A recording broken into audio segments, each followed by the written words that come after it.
तो नमस्कार साथियों, कैसे हैं आप सभी। स्वागत है आप सभी का आपके अपने चैनल डीसी मैथ्स पाटन पे। आइए स्टूडेंट, आगे बढ़ते हुए आज हम देखने वाले हैं 2019 सेट सी में पूछे गए क्वेश्चंस को। और जैसा कि आपको पता ही होगा स्टूडेंट, हम देख रहे हैं छत्तीसगढ़ माध्यमिक शिक्षा मंडल के कक्षा 10वीं में आए हुए जो पुराने प्रश्न हैं उनका उत्तर।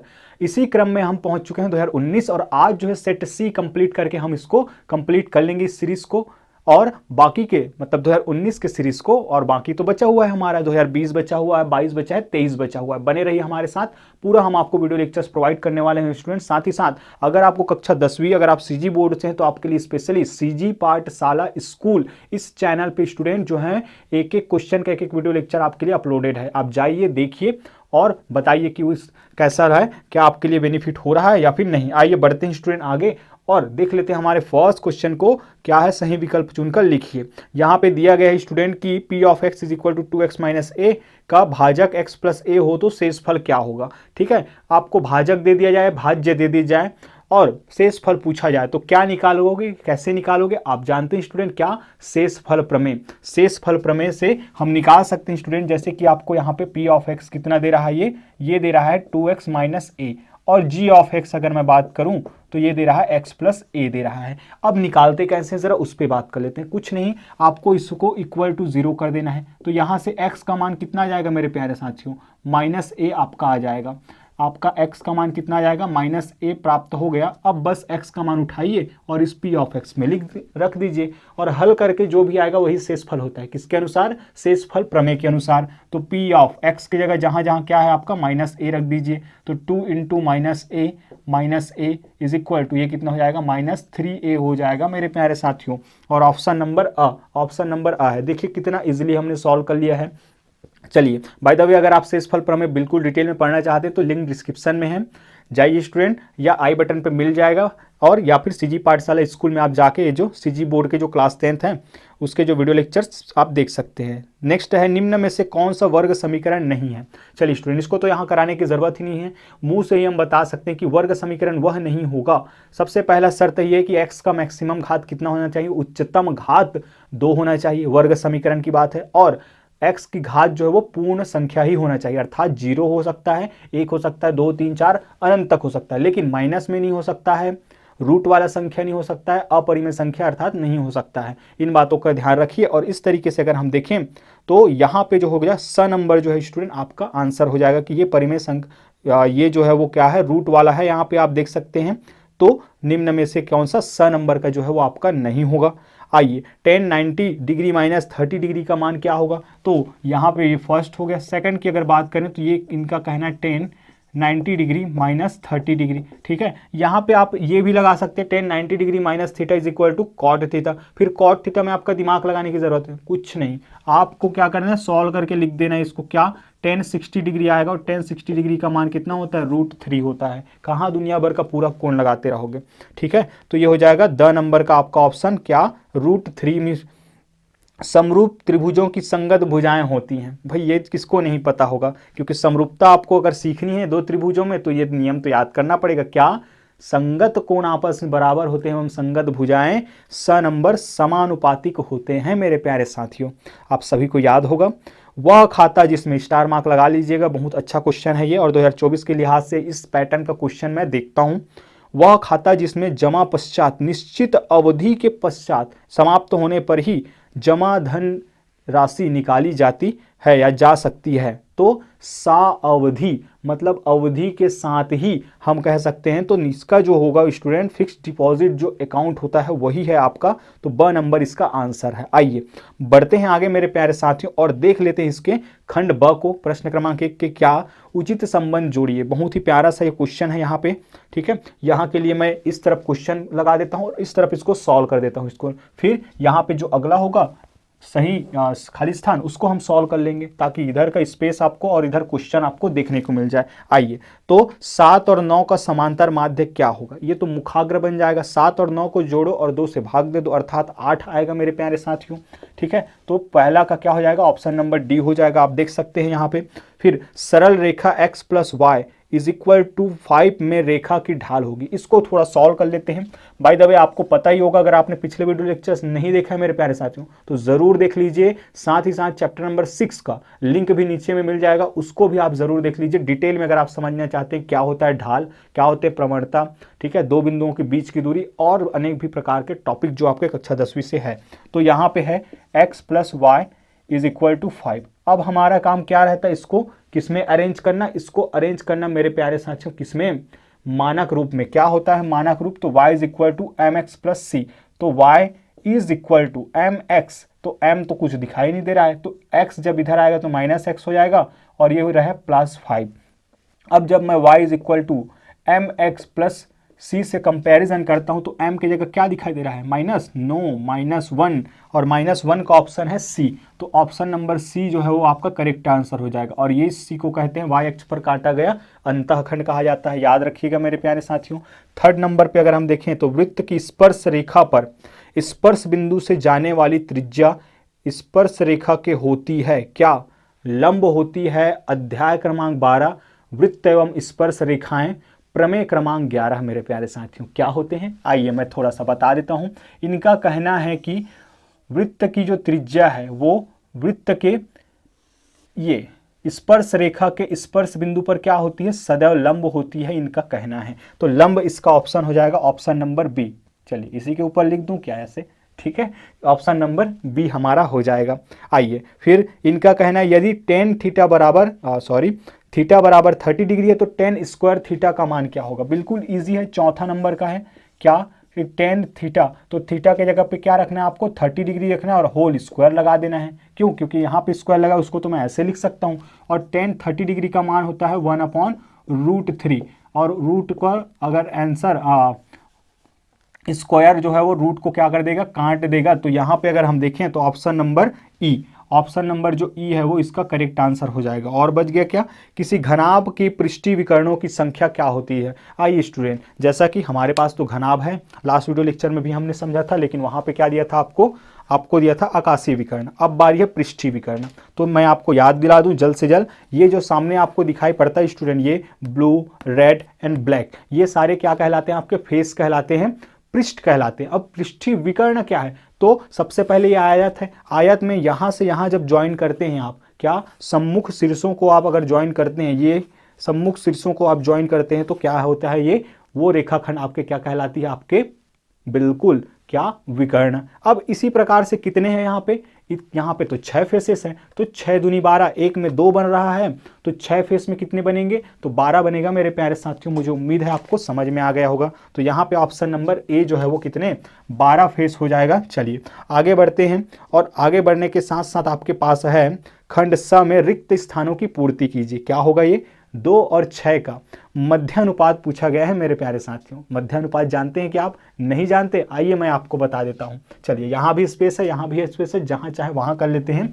चलिए यहीं कर लेते हैं। तो फर्स्ट मध्यानुपात का आप सूत्र याद रखिए कि अगर A अनुपात B अनुपात C, ये 3 चीजें आपको दिया गया। अब इसका मध्यानुपात आपको निकालना है, ठीक, तो ये हो जाएगा B, मध्य में है तो B का स्क्वायर होता है A इंटू सी के बराबर। सर A और C क्या होगा, A और C यही है स्टूडेंट जो नंबर दिया गया है। तो A और C, A के जगह पे है 2 और C के जगह पे क्या है 6। तो इसको अगर हम ट्रांसफर करें, सॉल्व करें तो B square is equal to क्या हो जाएगा, A इंटू सी, मतलब कि 12 हो जाएगा मेरे प्यारे साथियों। तो B का आंसर कितना आ जाएगा, √12। √12 क्या इसको सॉल्व कर सकते हैं, बिल्कुल, क्या 4 इंटू 3 हम लिख सकते हैं और 4 निकल जाएगा बाहर, तो 2 इंटू √3 आपका मान आ जाएगा। 2 इंटू √3 क्या होगा, आपके मध्यानुपात इसका आएगा। उस जीवा को जो वृत्त की केंद्र से होकर जाती है, वृत्त का क्या कहलाता है, ये आप बताने वाले हैं मेरे प्यारे साथियों। बिल्कुल बच्चों वाली क्वेश्चन है, कोई बहुत बड़ी बात नहीं है। आइए, विषम संख्याओं का वर्ग सदैव खाली स्थान संख्या होती है। इतना क्वेश्चन में मैं हर बार के हूँ, हर बार छत्तीसगढ़ी में आपला समझाता हूँ मैं कि आपला घबराना नहीं है, बस उठाना है 2 संख्या जिन कहा थे का। एक कहना है कि विषम संख्याओं का वर्ग सदैव क्या होती है। तो विषम संख्याओं का देख लेते हैं। 3 का वर्ग अगर मैं करूं तो 9 आएगा, बिल्कुल कोई दिक्कत नहीं है। फिर मैं अगर 5 का वर्ग करूं तो 25 आएगा, ठीक है, फिर और कर लेते हैं, और अगर मैं 13 का वर्ग करूं तो 169 आएगा। इसी तरीके से हम देख सकते हैं मेरे प्यारे साथियों कि ये जो प्राप्त संख्याएं क्या हैं, विषम ही हैं, तो इसका आंसर क्या हो जाएगा, विषम संख्याओं का वर्ग सदैव विषम संख्या होती है। उम्मीद है आपको समझ में आया होगा। शिक्षा उपकर खाली स्थान पर लगाया जाता है। अतिरिक्त जानकारी मैं यहाँ पे आपको देना चाहूंगा, शिक्षा उपकर जो है वो देय आयकर पर और कितना प्रतिशत, 3% लगता है देय आयकर का। आइए बढ़ते हैं आगे। यदि किसी बिंदु का निर्देशांक क्या है, -4,0 है, तो यह बिंदु खाली स्थान अक्ष पर स्थित होगी। ये तो बहुत ही ईजी है। यहीं पे अगर मैं देख लूँ तो ये अगर y एक्सिस है और ये अगर x एक्सिस है, ये x और ये y है, ये -y होगा और ये -x होगा। बिंदु का निर्देशांक अगर देखें तो x जो है वो माइनस में है मेरे प्यारे साथियों, मतलब कि यहाँ कहीं का मामला है। -4,0 तो देखिए कहाँ पे रहा है, x अक्ष पे रहा, या -x अक्ष पर कह सकते हैं आप। तो क्या आएगा यहाँ पे आंसर, x अक्ष आपका आ जाएगा, या -x भी आप लिखते हैं तो भी कोई गलती नहीं है। आइए इस तरीके से हमने बहुत ही जल्दी से ये कवर कर लिया। बढ़ते हैं आगे मेरे प्यारे साथियों, और क्वेश्चन नंबर 2 की तरफ अगर हम देखें तो आपको मिल रहा है एक वर्ग समीकरण मिल रहा है, x² - 11x = 0। इसको आपको सॉल्व करना है, तो यहाँ पे सॉल्व कर सकते हैं, बिल्कुल छोटा सा ये क्वेश्चन है। तो वर्ग समीकरण क्या है, दिया गया है वर्ग समीकरण क्या, x² - 11 = 0। ठीक, आपको हल करना है। ये कॉमन निकालने वाला मेथड है। अगर कोई स्टूडेंट गलती करता है और इसका bx बनाने का प्रयास करता है 0 लगा के, तो वो फंस जाएगा, फिर उसको श्रीधराचार्य सूत्र पे लगाना पड़ेगा उसको। आइए कॉमन जब निकालेंगे तो ये क्या हो जाएगा, x कॉमन निकलेगा और x - 11 = 0। तो इस तरीके से x बराबर 0 व यहाँ से क्या हो जाएगा, x - 11 = 0। तो यहाँ से x = 0 व x = 11। अतः वर्ग समीकरण का हल x बराबर 0 तथा क्या प्राप्त हुआ, 11 है। आप इस तरीके से आंसर लिख देंगे, बिल्कुल आसान है ये। 2 मार्क्स आपको तुरंत मिल जाएगा, क्रेडिट हो जाएगा आपके अकाउंट में। आइए बढ़ते हैं स्टूडेंट आगे, और आगे के क्वेश्चन को अब हम समझने का प्रयास करते हैं। तो आइए स्टूडेंट आगे बढ़ते हुए अब हम देखते हैं ये क्वेश्चन नंबर 3 में क्या कहना है इनका, कि एक जो रेखा है वो बिंदु 3,7 से और 6,8 से होकर जाती है। तो क्या करना है आपको, उसका प्रवणता ज्ञात करना, और प्रवणता का सूत्र आपको ज्ञात ही है क्या, y2 - y1 divided by x2 - x1, जिसको हम ढाल के नाम से भी जानते हैं, ग्रेडियंट, स्लोप, और जिसको हम क्या स्मॉल m से रिप्रेजेंट करते हैं। सारी जानकारी आपको है। आइए इस सूत्र पे मान रख देते हैं और आंसर जो आएगा वही हमारा आंसर होगा। ठीक है, क्या सोल्यूशन जो आएगा वही हमारा आंसर होगा। चलिए, तो y2 - y1 तो x8 - 7 डिवाइडेड बाय ये कितना हो जाएगा, 6 - 3। क्या यही आएगा, बिल्कुल एग्जैक्टली यही आएगा स्टूडेंट। और आगे अगर हम सॉल्व करें तो ये कितना बन जाएगा आपका, तो वहां पे 1 डिवाइडेड बाय ये 3, 1 डिवाइडेड बाय 3, ये बिल्कुल छोटा सा आंसर आ गया। असली कीमत इसके फॉर्मूले की है। ये 2 मार्क का क्वेश्चन इसलिए आपको दिखाई पड़ रहा है स्टूडेंट। इस तरीके से जब आप बनाएंगे तो, क्योंकि फिर आप अंत में लिख देंगे कि अतः क्या प्राप्त हुआ आपको, जो है रेखा का प्रवणता इतना प्राप्त हुआ। आइए बढ़ते हैं आगे।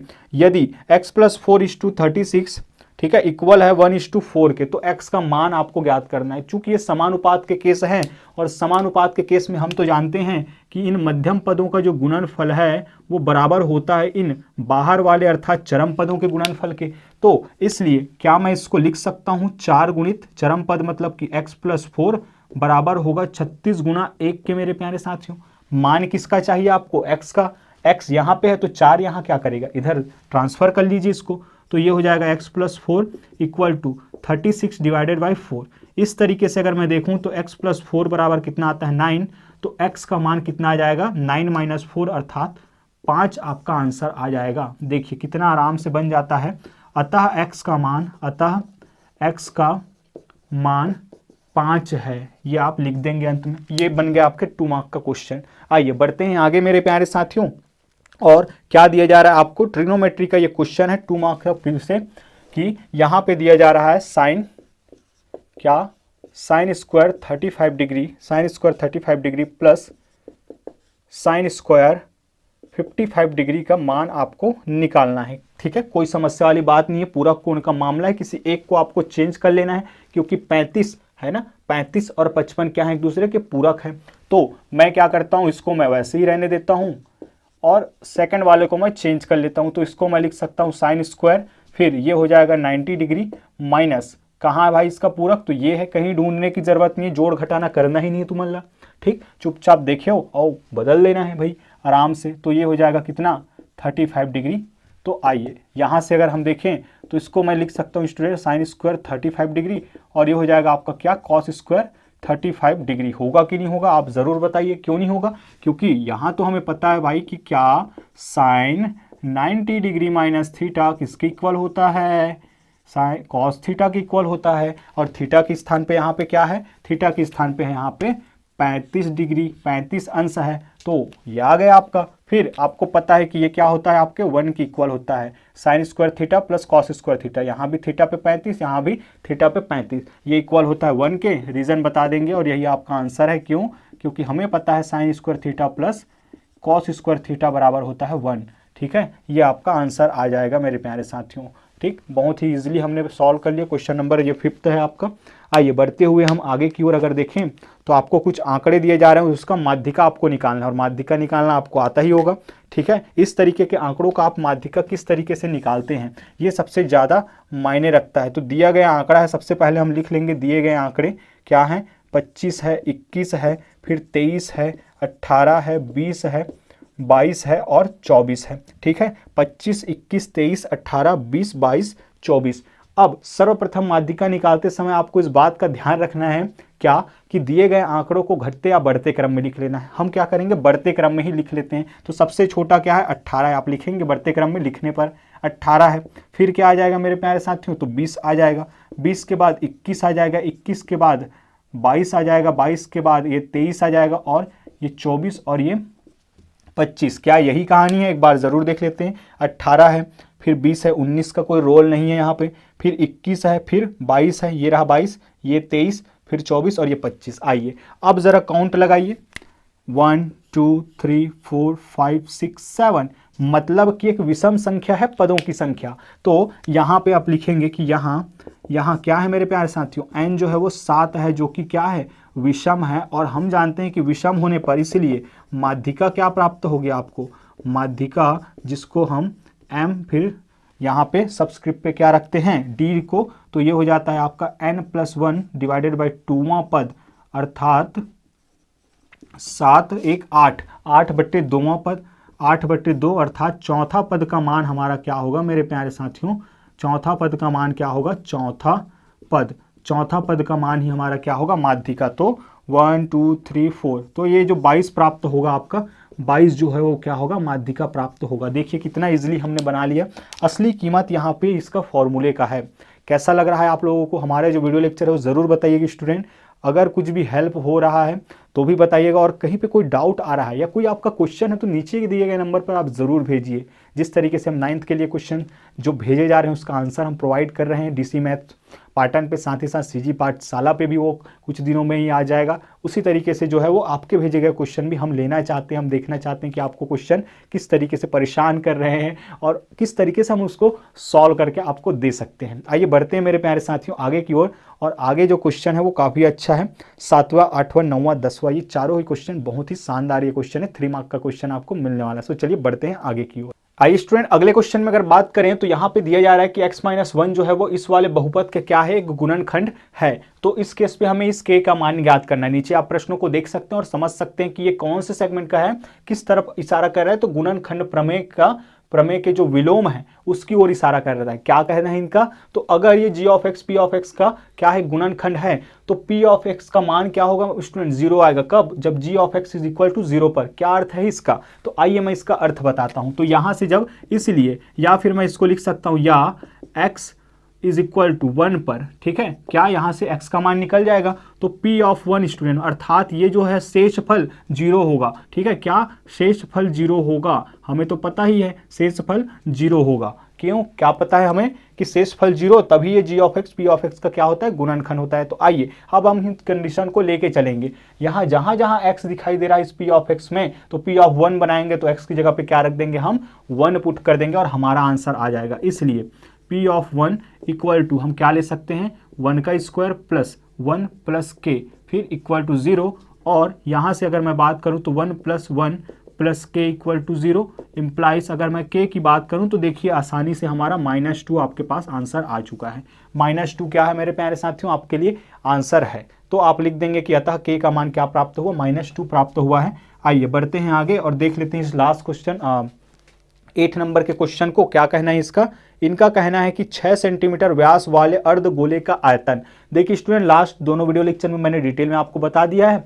यहाँ पे मैं डायरेक्ट ले लूँ तो आपको मुझे लगता है कोई दिक्कत नहीं होगा। ठीक है, डायमीटर को अगर मैं देख लूँ व्यास, तो डायमीटर बराबर कितना है, 6 सेंटीमीटर दिया गया है। तो यहाँ से इसलिए आर का मान कितना हो जाएगा, 3 सेंटीमीटर हो जाएगा। फिर आपको पूछा क्या गया है, तो गोले का आयतन पूछा गया है। क्या, अर्धगोले का आयतन, अर्धगोले का आयतन आपको पूछा गया है। आइए अर्धगोले का आयतन पूछा जा रहा है तो इसीलिए अर्धगोले का आयतन हम लिख लेते हैं, अर्धगोले का आयतन। सबसे पहले मुझे जरा कमेंट में बताइएगा कि पूरे गोले का, जो पूरा गोला होता है उसका आयतन क्या होता है। तो सर आप कहेंगे कि 4/3 पाई आर क्यूब, आधा है तो आधा मतलब 2 से भाग दे देंगे तो 2 से 2 कट जाएगा, तो ये क्या बन जाएगा मेरे प्यारे साथियों, 2/3 पाई आर क्यूब। देखिए रटने की जरूरत नहीं है, रटने की जरूरत नहीं है, तो ये क्या हो जाएगा 2/3 पाई आर क्यूब। देखिए अगर आपको पाई को सॉल्व करना है तो करिए, अन्यथा मैं नहीं समझता कि आवश्यक है, क्योंकि कई जगह पाई पे ही दिया गया है और आंसर सही है और फुल मार्क्स मिला है, तो अपना दिमाग क्यों लगाना ज़्यादा। चलिए कर देते हैं। यहाँ पे क्या आ जाएगा, यहाँ पे 2/3 into pi into r cube, मतलब कि 3 का क्यूब। तो 1 3 से 1 3 कट जाएगा, तो यहाँ पे कितना बच जाएगा। फिर आगे मैं बात करूँ तो 2 इंटू पाई इंटू 9 बच जाएगा, 3 स्क्वायर मीन्स 9। तो ये हो जाएगा कितना स्टूडेंट, 18 पाई। चूंकि हम आयतन निकाल रहे हैं इसीलिए, और चीज़ें किसमें है, सेंटीमीटर में है, तो ये क्या हो जाएगा, घन सेंटीमीटर आपका आंसर हो जाएगा। देखिए कितना इजीली हमने सॉल्व कर लिया। 3 मार्क का ये क्वेश्चन है, थोड़ा सा डिटेल देके आप लिखेंगे फिर से वही कि कितना प्राप्त हुआ, 18 पाई आपको प्राप्त हुआ है, 18 पाई घन सेंटीमीटर आपको प्राप्त हुआ है। आइए बढ़ते हैं आगे और हमारे नेक्स्ट क्वेश्चन की बात करें, क्वेश्चन नंबर 9 में। तो यहाँ पे सिद्ध करना है कि 4m+9 एक विषम पूर्णांक है। बहुत ही इजी है ये। इस तरीके के पैटर्न को अभी हमने किया है लास्ट वीडियो लेक्चर में, अगर आपने नहीं देखा है तो लिंक डिस्क्रिप्शन में है। दिया क्या है, हम मान लेंगे कि माना कि डायरेक्ट हम माना कि b बराबर हम क्या मान लेते हैं इसको, 4m+9 है। ठीक, और सिद्ध का क्या करना है आपको ये बताएंगे ज़रूर कि b जो है, जहाँ b जो है वो z से, मतलब कि कहाँ से, एक पूर्णांक संख्या इस समूह से आपका बिलोंग करता है। ऊपर में आप जरूर लिख देंगे सिद्ध क्या करना है, 4m+9 एक विषम पूर्णांक है, जहाँ m क्या है, एक पूर्णांक है या फिर, ठीक है। तो इन बातों को लिखने के पश्चात आगे बढ़ते हैं। मैंने b मान लिया है स्टूडेंट, आपको अगर k पसंद है k मान लीजिए, आपको अगर x पसंद है x मान लीजिए। ठीक है, अगर आपको कुछ नहीं पसंद है तो आप इसी को लेके चल सकते, कोई समस्या नहीं, इससे बस छोटा हो जाएगा। आइए बढ़ते हैं आगे, अरेंजमेंट का खेल है। b को मैं क्या लिख सकता हूं, अर्थात इम्प्लाइज। देखिए यहाँ पे जो है इन साइन का भी बड़ा महत्व होता है, आपने पढ़ा होगा चैप्टर नंबर 14 में, तो बिल्कुल अच्छे से यूज करिएगा मेरे प्यारे साथियों। तो इसको मैं लिख सकता हूँ 4m+8+1, बिल्कुल लिखा जा सकता है सर। फिर b इज इक्वल टू, यहाँ से क्या कॉमन निकल जाएगा, तो कॉमन हमें बड़े चालाकी से लेना है। क्या, विषम पूर्णांक हमें दिखाना है, और विषम पूर्णांक की परिभाषा क्या कहती है, किसी संख्या में 2 के गुणा करके 1 अगर हम जोड़ दें तो प्राप्त संख्या क्या होगा, आपका विषम होगा। एग्जैक्टली यहाँ पे तो 2 मैं कॉमन लूंगा मेरे प्यारे साथियों, 2, और यहाँ अंदर बच जाएगा 2m+4+1, ये आपका बच गया। आइए अब इसको मैं लिख देता हूँ b is equal to 2k+1। ये कैसे लिख लिया सर, तो यहाँ पे जहाँ k बराबर क्या है, जहाँ k बराबर है आपके 2m+4 तथा k जो खुद क्या है, एक इंटीजर है, एक पूर्णांक संख्या के समूह से आने वाला है। फिर अब आप देखिए स्टूडेंट, यहाँ पे ये किस रूप में आ गया, 2k+1, किसी संख्या में 2 का गुणा करके 1 जोड़ रहे हैं हम, तो हम लिखेंगे कि इसलिए विषम संख्या की परिभाषा से, इसलिए विषम संख्या की परिभाषा से क्या, किसी संख्या में 2 का गुणा करके 1 जोड़ने पर प्राप्त संख्या विषम संख्या होती है या विषम पूर्णांक संख्या होती है। ये हम जरूर यहाँ पे लिखेंगे स्टूडेंट, पिछले 2 वीडियो लेक्चर्स में मैंने लिखा है, आप देख सकते हैं वहाँ से, इसलिए मैं यहाँ पे स्किप कर रहा हूँ। चलिए, तो इसलिए फिर आप यहाँ पे लिखने के बाद, इसलिए इस लिहाज से अगर हम देखें तो ये जो b बराबर आपको 2k+1 प्राप्त हुआ है वो क्या है, इसलिए b is equal to 2k+1 एक क्या है, विषम पूर्णांक है, अर्थात b एक विषम पूर्णांक है, b एक विषम पूर्णांक है। बट अगर आप देखें तो b आया कहाँ से था, b तो खुद ये इसके इक्वल है, b तो खुद ये है। इस तरीके से हम कह सकते हैं स्टूडेंट कि हमने इसी को तोड़ तोड़ के यहाँ तक पहुँचा है, तो कुल मिला के b है क्या आपका, ये है 4m+9। तो क्या मैं ये नहीं कह सकता कि 4m+9 भी एक विषम पूर्णांक होगा, और यही सिद्ध करना था आपको। इसलिए 4m+9 भी एक क्या होगा, एक विषम पूर्णांक संख्या है, एक विषम पूर्णांक संख्या है, जहां m एक क्या है, पूर्णांक है, जहां m एक पूर्णांक है। ठीक, ये आपका सिद्ध हो चुका है, हेंस प्रूव इति सिद्धम आप लिख सकते हैं। आइए बढ़ते हैं मेरे प्यारे साथियों, और आगे नेक्स्ट क्वेश्चन की अगर बात करें तो नेक्स्ट क्वेश्चन में आपको दे रहा है कि मूलों की प्रकृति ज्ञात करना। बिल्कुल इजी सा ये क्वेश्चन है, मूलों की प्रकृति, और हमेशा से कहता हूँ बच्चों का फेवरेट है। ठीक है, टीचर्स भी बड़े मजे के साथ इसको पढ़ाते हैं, क्योंकि मैक्सिमम टाइम ये क्वेश्चन पूछा गया है, और quarterly exam, half yearly exam अधिकतर ये देखने को मिल जाता है। तो अगर हम देखें यहाँ पे, तो आपको जो दिया गया वर्ग समीकरण है वो क्या है आपका, 2x² minus 5x plus 5 equal to 0। ये है, मूलों की प्रकृति बताना है। तो सबसे पहले तो आप कंपैरिजन करेंगे, किससे करेंगे कंपैरिजन, तो मानक रूप से करेंगे। तो मानक रूप से मतलब कि ax² plus bx plus c से इक्वल टू 0 से क्या करने पर, तुलना करने पर ये आप लिखेंगे, क्योंकि 3 मार्क का क्वेश्चन आप सॉल्व कर रहे हैं। तो a इज इक्वल टू क्या प्राप्त हो जाएगा, 2। ठीक है, a is equal to 2, b is equal to क्या, -5, तथा c इज इक्वल टू 5 हो गया। मूलों की प्रकृति ज्ञात करना है। तो आइए, चूंकि हमें पता है कि d बराबर क्या होता है, b² माइनस 4ac होता है, और यही तो बताने वाला है। ठीक है, इसी से तो हमें पता चलता है।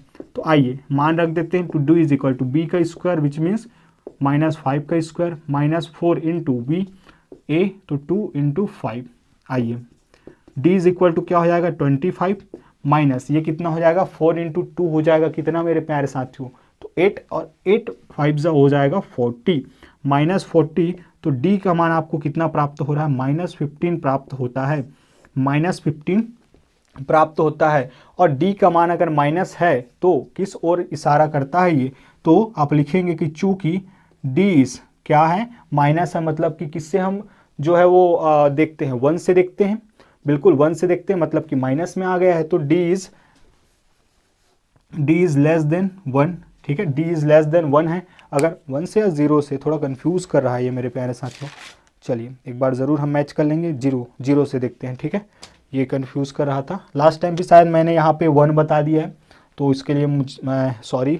ठीक है, उसको आप ज़रूर से देख लेंगे, क्योंकि ये 0 से, क्योंकि नेगेटिव वाला मामला है तो 0 से ही कैलकुलेट किया जाएगा, जाहिर सी बात है। ठीक है, तो d इज लेस देन 0 मतलब कि क्या है, आपके नेगेटिव है। तो ये क्या है आपके मेरे प्यारे साथियों, नेगेटिव है। तो नेगेटिव है, इसलिए मूलों की प्रकृति क्या होगी, आप डायरेक्ट लिख लेंगे, मूलों की जो प्रकृति होगी, नेचर होंगे, वो क्या होंगे आपके, काल्पनिक व असमान होंगे। ठीक है, असमान होंगे, अलग अलग तो होंगे ही, लेकिन काल्पनिक होंगे, इमेजिनरी होंगे। इस तरीके से हमने ये क्वेश्चन नंबर 10 को भी सॉल्व कर लिया मेरे प्यारे साथियों। ठीक है, आइए यहाँ पे सबसे बेस्ट कौन सा लगा आपको, इस ज़रूर बताइएगा कमेंट में स्टूडेंट, इससे हम जान पाएंगे कि आपको किस तरीके का एक्सप्लेनेशन ज़्यादा अधिक पसंद आ रहा है। और यहाँ से किसी को कोई डाउट हो तो भी आप नीचे दिए गए कमेंट या फिर नीचे दिए गए नंबर पर अपना प्रश्न भेज सकते हैं। अधिक से अधिक आप प्रश्न भेजिए स्टूडेंट, हम चाहते हैं आपसे जुड़ना। साथ ही साथ आप ज़रूर बताइएगा मेरे प्यारे साथियों कि आपका जगह कौन सा और ठंड की स्थिति क्या है वहाँ पे। ठीक है, हमारे तरफ तो पाटन में बहुत ज़्यादा ठंड यहाँ पे पड़ रहा है, अभी मौसम में परिवर्तन देखने को मिल रहा है। तो आइए नेक्स्ट वीडियो लेक्चर में हम मिलेंगे आपसे छत्तीसगढ़ माध्यमिक शिक्षा मंडल कक्षा 10वीं के ये जो सीरीज चल रहा है उसके अगले पड़ाव अर्थात 2020 के जो क्वेश्चन हैं, जो प्रीवियस ईयर क्वेश्चन पेपर है, उनके तीनों सेट को बनाने का हम प्रयास करेंगे, साथ मिलकर बनाएंगे, बहुत मज़ा आएगा। नई नई चीज़ों को हम सीखेंगे स्टूडेंट, जैसा कि अभी तक सीखते आए हैं। क्या पता बेलर मिलेगा, शंकु मिलेगा आपको, इसी तरीके से हम बना के जो चीज़ों को दिखाने का प्रयास करें, जैसे कि ये मैंने दिखाया है। तो अपना जो है वो स्वास्थ्य का ख्याल रखिए, प्रैक्टिस पर ध्यान दीजिए और ज्ञान बांटने से बढ़ता है, ना कि अपने पास रखने से। सो शेयर करना ना भूलिएगा और चैनल को सब्सक्राइब कर लीजिएगा स्टूडेंट, क्योंकि आपके लिए हम मेहनत कर रहे हैं और आपके जो एक एक लाइक है, एक एक कमेंट है, वही हमारे लिए मोटिवेशन का काम करते हैं। तो आइए मिलेंगे हम नेक्स्ट वीडियो लेक्चर में, तब तक के लिए अपना ख्याल रखिए। पुनः आप सभी का बहुत बहुत धन्यवाद। Thank you very much. जय हिंद।